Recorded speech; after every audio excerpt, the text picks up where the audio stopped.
बिस्मिल्लाहिर्रहमानिर्रहीम। अस्सलाम वालेकुम दोस्तों, आज मैं आपकी मुलाकात एक ऐसी शख्सियत से करवाऊंगा जो मुल्तान के सपूत हैं और जिन्होंने अपना कैरियर मुल्तान से शुरू किया और डॉक्टरी के शोबे में लंदन में अपने फ़राइज़ अंजाम दे रहे हैं। हमारे साथ मौजूद हैं जनाब डॉक्टर खुर्रम मुराद मलिक। मैं इनको खुश आमदीद कहता हूँ। अस्सलाम वालेकुम डॉक्टर साहब। वालेकुम सलाम जी, बहुत शुक्रिया टाइम देने का। अच्छा, ये डॉक्टर साहब ये अपने मुतालिक बताएं, अपने इब्तदाई तालीम के बारे में बताएं और जो बैरून मुल्क आपने तालीम हासिल की उसके बारे में।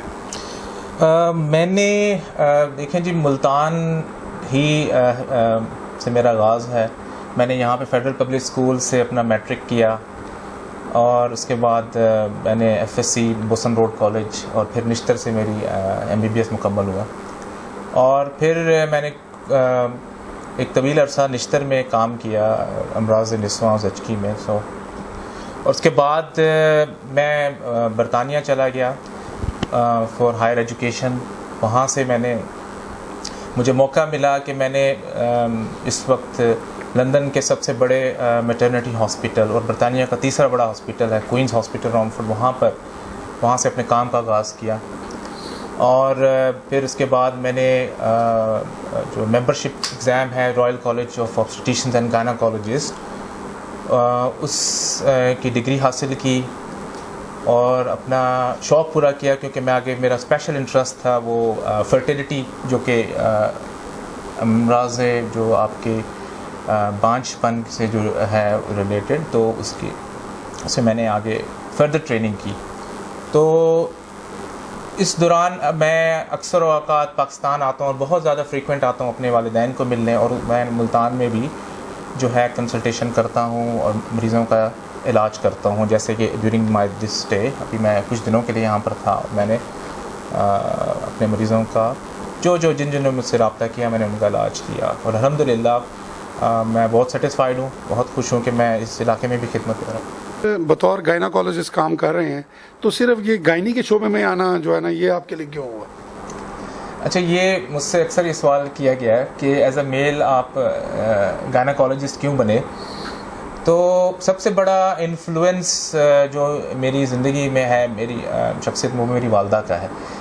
तो मेरी वालदा बतौर गायनाकोलॉजिस्ट मुल्तान में काम किया करती थी, तो मैं हमेशा उनको देखता था और बहुत ही वो उन्होंने मेहनत की इस शोबे में, और वो सबसे बड़ा मुझे इन्फ्लुएंस उधर से मिला। और मेरी ख्वाहिश है कि मैं अब उन्हीं की लेगेसी को आगे लेके चलूँ। मेरे वालिद साहब मुल्तान सदर बाज़ार में जनरल प्रैक्टिशनर के तौर पे काम करते रहे और मुल्तान के सबसे पुराने जनरल प्रैक्टिशनर होने का भी इनको एजाज़ हासिल है। तो यहाँ से सिलसिला शुरू हुआ और यहाँ से एक इन्फ्लुएंस था कि डॉक्टरी और देन गायनाकोलॉजी।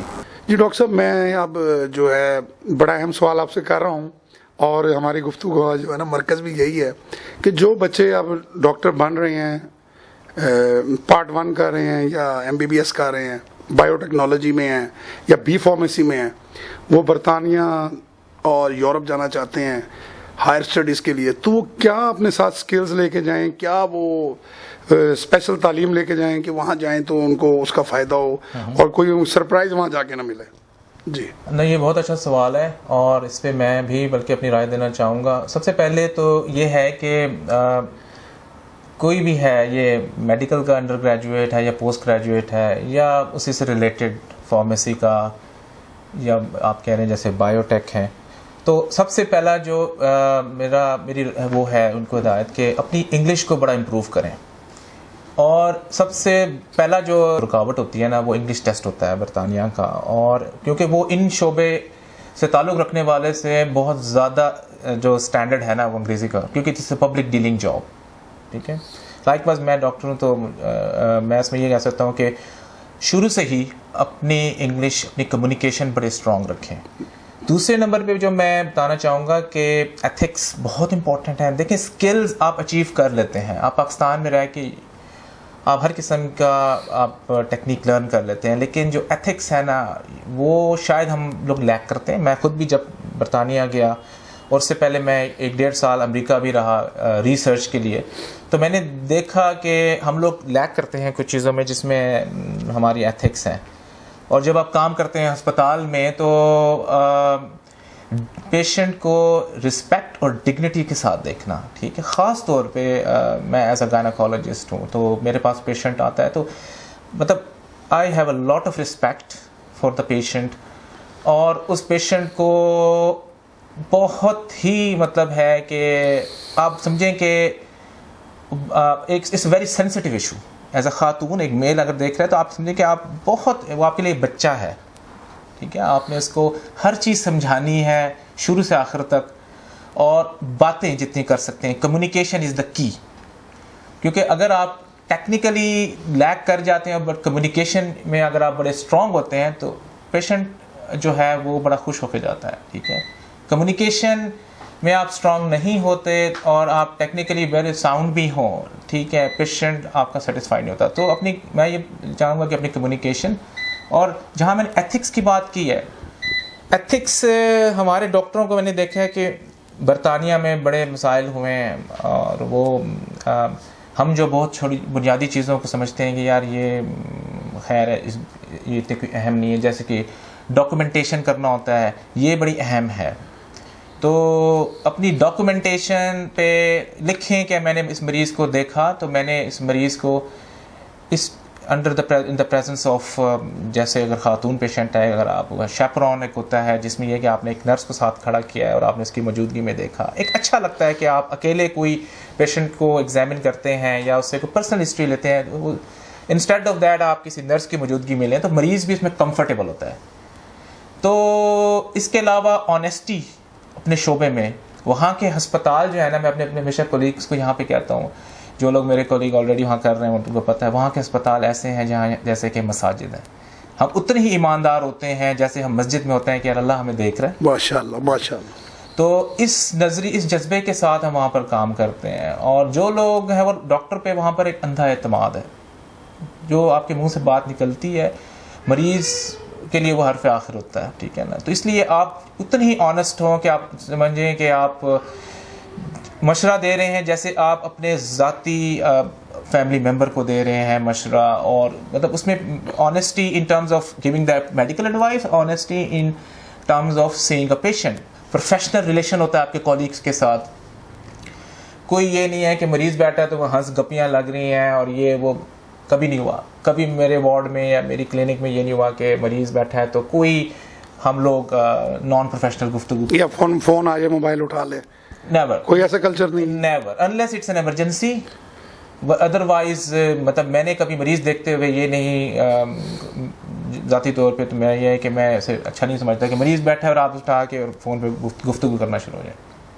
इस सर्वे में देखने में आया है कि बांग्लादेशी, श्रीलंकन और इंडियन जो हैं यंग डॉक्टर वो यूके में बहुत शिफ्ट हो रहे हैं, वहाँ जो अपनी ना फ़राइज़ अंजाम दे रहे हैं। लेकिन पाकिस्तानी जो 90s में या आज से 15 साल पहले ज़्यादा डॉक्टर होते थे और वहाँ जाके अपना कैरियर शुरू करते थे, वो तादाद दिन ब दिन कम हो रही है। तो आप जो यहाँ पाकिस्तान में निश्तर, केई और इस तरह जो डॉक्टर बनाने वाले इदारे हैं, उनके हेड्स को क्या तजावीज़ देंगे कि वो क्या यहाँ से अपनी एजुकेशन और स्किल्स लेके जाएं कि ज़्यादा से ज़्यादा लोग यूरोप और लंदन में और बरतानिया में सेटल हों एज डॉक्टर? सही है। मैं स्टार्ट करूँगा फ्रॉम द बिगनिंग, हमारे स्कूल की एजुकेशन से, कि जैसे मैंने कहा कि द स्टैंडर्ड ऑफ इंग्लिश जो है ना वो हमें इम्प्रूव करना है। क्यों इंडियन और श्रीलंकन हमसे वहाँ पर आ रहे हैं और वो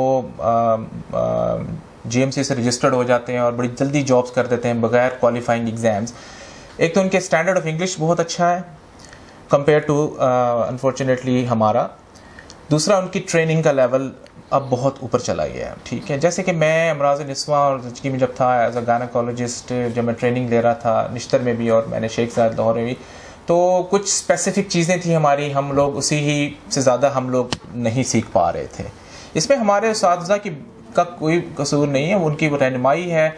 वो लोग अपनी कैपेसिटी में जितना वो कर सकते हैं वो किए। मेरे बहुत अच्छे उस्ताद रहे हैं निश्तर में भी और दूसरे अस्पतालों में भी।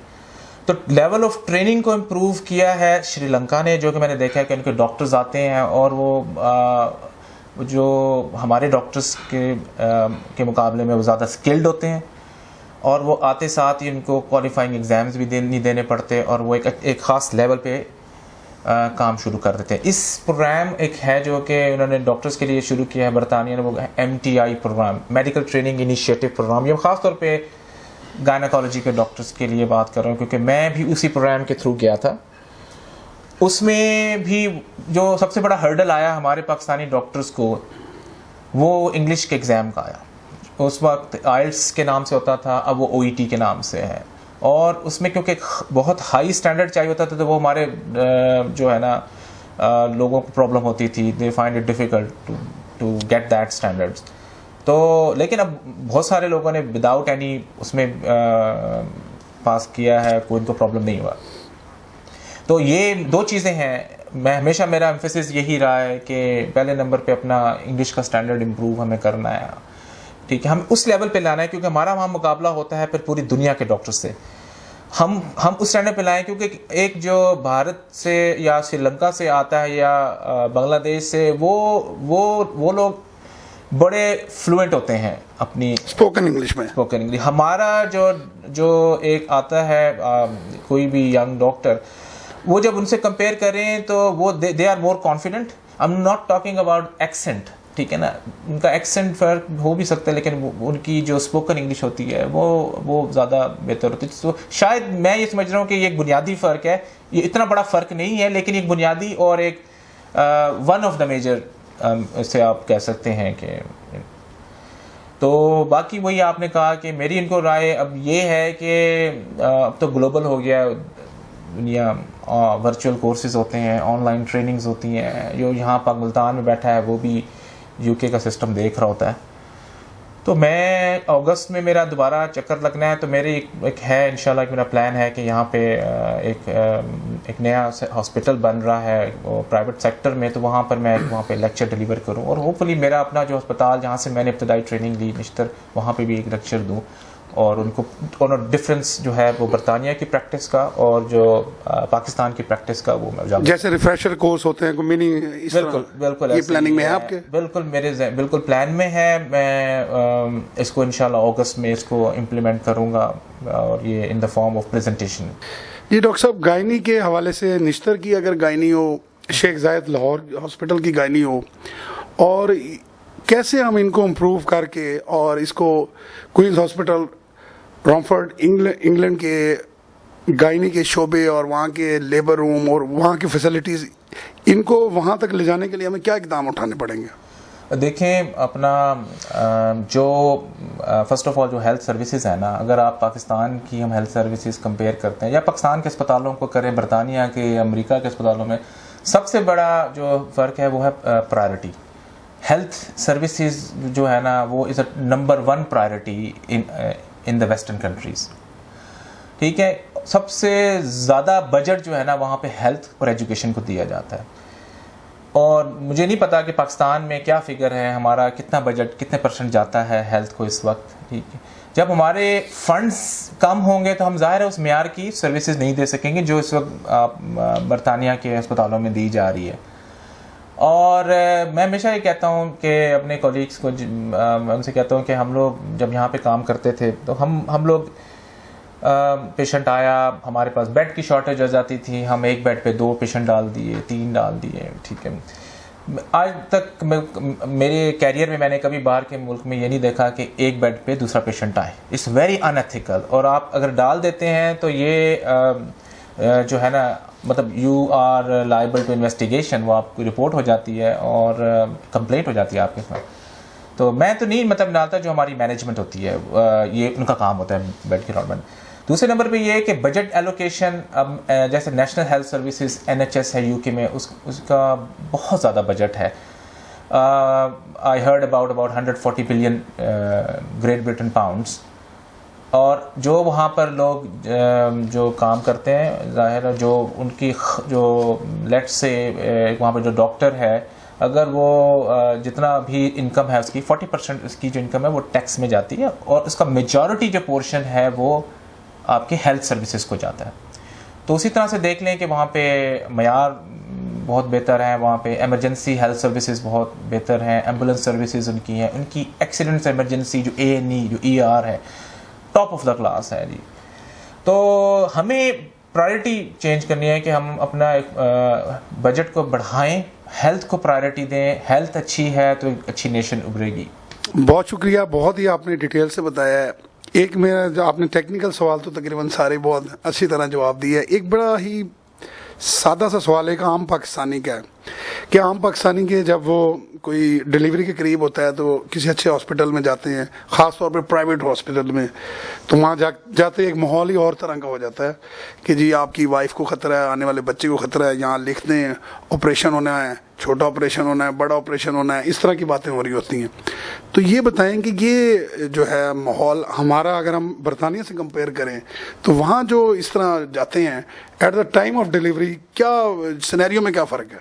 देखिए वहाँ पर जो हर एक को मैटरनिटी वार्ड में नॉर्मल डिलीवरी ऑफ़र की जाती है हर मरीज़ को, ठीक है, रिगार्डलेस अगर कोई इंडिकेशन है, मतलब है कि सिजेरियन का, लाइक ये है कि उसको कोई मेडिकल का प्रॉब्लम है, ब्लड प्रेशर कंट्रोल नहीं हो पा रहा, शुगर बहुत ज़्यादा है खातून की, वेट नहीं किया जा सकता, सिजेरियन से बेबी को डिलीवर करना है, बेबी का साइज़ बहुत बड़ा है या बेबी की पोजीशन ऐसी है कि वो नॉर्मली नहीं हो सकता, ये कुछ इंडिकेशंस हैं। इसके अलावा सबकी नॉर्मल डिलीवरी ऑफ़र की जाती है। और एक वहाँ पे हम जिसे कहते हैं कि इंडक्शन, वो एक स्टैंडर्ड है, इंडक्शन ऑफ द लेबर। देखिए यहाँ पे बहुत काबिल हमारे डॉक्टर्स हैं, ऐसी बात नहीं है कि यहाँ पे हर एक को सिजेरियन ऑफ़र किया जाता है। यहाँ पे एक तो ये है कि जो लोग डॉक्टर मेरिट पे काम करते हैं वो करते हैं, वो नॉर्मल डिलीवरी ऑफ़र करते हैं और नॉर्मल डिलीवरी के प्रोसेस में पूरी पेशेंट को सारी हेल्प एंड सपोर्ट प्रोवाइड करते हैं।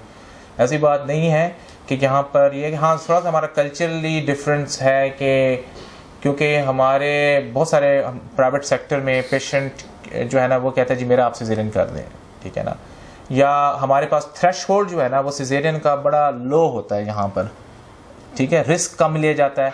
बाहर के मुल्क में क्योंकि सिस्टम इतना स्ट्रांग है कि वहाँ पर रिस्क लिया जाता है और रिस्क को मैनेज भी किया जाता है अगर कोई कॉम्प्लिकेशन हो जाए।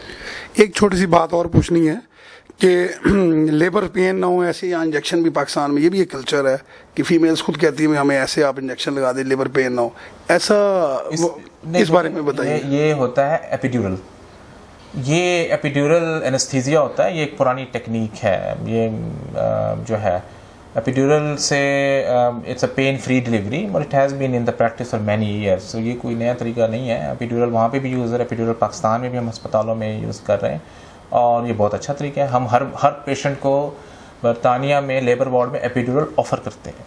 हम मरीज़ को कहते हैं कि आपके पास यही ऑप्शंस हैं इंक्लूडिंग द एपिड्यूरल एनेस्थीसिया। तो हमारा एनेस्थेटिस्ट हमारे साथ होता है और वो फिर उन्हें एपिड्यूरल लगा देता है और वो उनकी पेन्स जो हैं वो ख़त्म हो जाती हैं।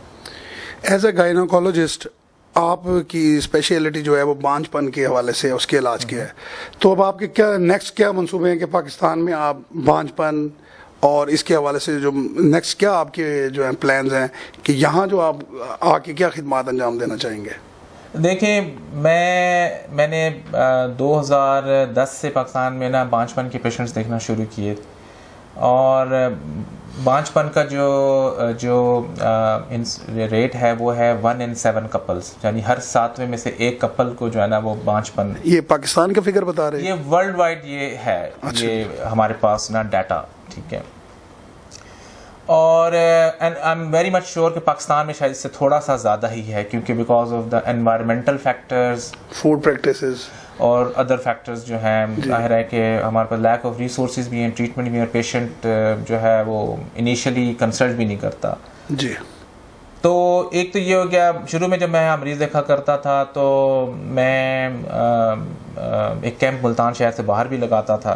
तो हर जो पेशेंट मेरे पास आता था उसे जब मैं ट्रीटमेंट का कहता था तो ख़ास तौर पे जब हस्बैंड को, तो वो जाके दूसरी शादी कर लेता। तो इसका इलाज जो है ना बांझपन का शुरू में तो दूसरी शादी थी, ठीक है। तो मुझे ये बड़ा वो है, फ़ख्र है कि मैंने ये बड़ी अवेयरनेस पैदा की अपने मरीज़ों में, और जब मैं मुल्तान से बाहर भी गया कोई कैंप लगाया तो मैं ये अवेयरनेस देता था हमेशा कपल को, जोड़े को बिठा के उनको समझाना कि ट्रीटमेंट जो है ना आप दोनों पे होनी है और इसका इलाज दूसरी शादी नहीं है। दूसरी शादी में भी ये प्रॉब्लम हो सकता है, फिर आप क्या करेंगे, ठीक है। आपने पहले एक को छोड़ दिया फिर दूसरी को ले आए, फिर एक जो बड़ी अहम चीज़ है कि कपल को जो है एक साथ देखना। बहुत सारे जो मेरे साथ जो जोड़े होते हैं आते हैं हमारे पास, वो या तो शोहर जो है वो राब्ता करता है जी कि ये मेरी रिपोर्ट्स हैं मुझे देख लें, या जो उनकी जो वाइफ है वो राब्ता करती हैं। मैं हमेशा कहता हूँ कि आप दोनों एक साथ आएँ, एक साथ क्लिनिक में आएँ, इकट्ठे बैठें और एक दूसरे पे एतमाद करें। हाँ, ताकि मर्ज की अंडरस्टैंडिंग हो कि क्या चल रहा है और क्या इलाज करना है। और किसी से छुपाना कि अगर कोई खातून में कोई मसला है तो वो अपने शोहर से छुपा रही है, शोहर में कोई मसला है तो खातून छुपा रही है, ये इसका नुकसान उन्हीं को ही होता है। तो इसलिए कि डॉक्टर के सामने सब कुछ रखें, एक दूसरे में के साथ अंडरस्टैंडिंग रखें, और इसमें मैंने देखा है कि ट्रीटमेंट ज़्यादा इफेक्टिव होती है। ठीक है, तो उसके असरात ज़्यादा अच्छे आते हैं जब वो एक दूसरे के साथ एक ही पेज पर होते हैं।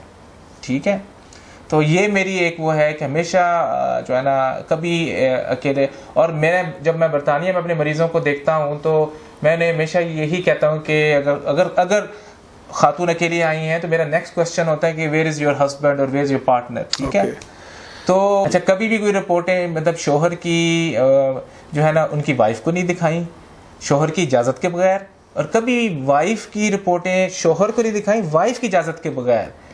तो जब वो दोनों बैठे हों तो फिर हम उनको दिखाते हैं रिपोर्ट। ठीक है, अगर एक बंदा आ जाता है तो इसे हम कहते हैं कॉन्फिडेंशियलिटी, कि हम कॉन्फिडेंशियलिटी को ब्रेक भी नहीं करते। दूसरा ये है कि वो हम कहते हैं कि यार आप उनको लेके आए नेक्स्ट टाइम, और पेशेंट फिर इसको अंडरस्टैंड करता है, वो लेके आता है अपने शोहर को या अपनी वाइफ को, या फॉर सम रीज़न वो नहीं आया काम पर है तो ये वो फिर अंडरस्टैंड। और हमेशा मैंने इसको कहा कि उसके आपको बहुत अच्छे रिजल्ट्स मिलते हैं। बहुत शुक्रिया डॉक्टर साहब, आपने अपना कीमती टाइम दिया है, और मैं अपने नाजरीन को ये कहूँगा कि जितनी खूबसूरत बातें की हैं और इन्फॉर्मेटिव बातें की हैं, इनको ना सिर्फ गौर से सुनें और इसको अपनी ज़िंदगी में इम्प्लीमेंटेशन भी करें, ताकि तिबी मसाइल में हमें और उसको समझने में आसानी हो। बहुत शुक्रिया।